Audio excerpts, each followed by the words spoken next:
The CIA officer in charge of interrogations after 9/11 is speaking for the very first time.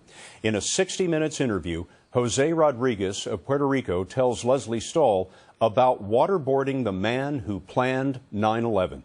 Khalid Sheikh Muhammad was strapped to a board, tilted head down, a cloth placed over his face, and water poured over his mouth to give the sensation of drowning.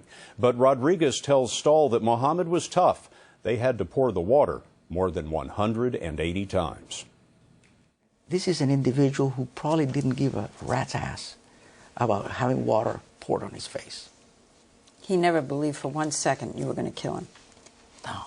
And let me just tell you, Khalid Sheikh Muhammad would use his fingers to count the number of seconds because he knew that in all likelihood we would stop at 10. So this doesn't sound like a person who is afraid of dying. If he's sitting there counting off, he knows you're not going to kill him, he knows he's not going to drown, then why do it? What's the point? I think that the cumulative effect of waterboarding and sleep deprivation and everything else that was done eventually got to him. So what happens? Does he break down? Does he weep? Does he fall apart? No, he gets a good night's sleep.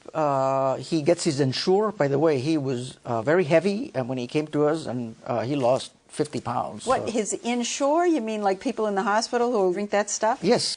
Dietary manipulation was part of these techniques. So sleep deprivation, dietary manipulation, I mean, this is Orwellian stuff.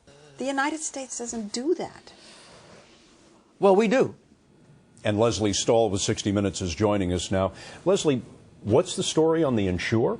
Well, they were depriving him of solid food. He was getting liquid food, but it had protein. They didn't want them to die. So they were getting nourishment, but not anything they really looked forward to. One of the things Rodriguez told you in the other part of your interview is that this was not some rogue operation. They weren't making this up. Oh, no, no, no. They got permission up and down the line for every single step they took. And they would go back each time they did it to get permission all over again. They did not want to be left, he says, holding the bag. There was going to be no deniability. And this would actually go right up into the White House. Permission from CIA headquarters and even beyond. Yeah. Oh, absolutely. One of the controversies from that time is that the CIA made a lot of videotapes of these waterboardings, but they were destroyed. What did he say about that? Well, he was afraid that if they became public, that Al-Qaeda would see the faces of the interrogators and that they would then go to find them and their families. He was also afraid that these pictures would look so horrendous that his service at the CIA, the clandestine service, wouldn't survive because the uproar would be so enormous. Was it Rodriguez who ordered the destruction of the tapes? He ordered it himself. He had asked permission and he just didn't get it. He felt he had the authority, which he did. And so he just ordered these things be shredded, and they were shredded in an industrial strength shredder. Thank you, Lesley. You'll see the rest of Lesley's interview on 60 Minutes this Sunday, 7 o'clock Eastern, 6 o'clock Central.